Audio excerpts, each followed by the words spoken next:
guys, ayan ang aking menudo. So naluto na siya. Ayan ang mga sangkap niya. Ayan ang gulay, carrots, patatas.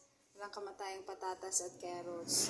At syempre palamuti lang naman yung hotdog. So bago ko nilagay dyan, pinirito ko muna yung carrots, patatas, saka hotdog.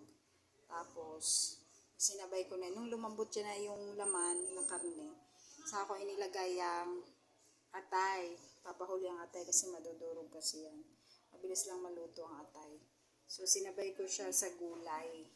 Nilagay ko. Ginisa ko siya sa, syempre, bawang sibuyas, paminta, dahon ng laurel. Hindi nawawala. Mahilig ako sa dahon ng laurel kapag nagluluto ako ng mga ganyan. Hindi mawawala yan.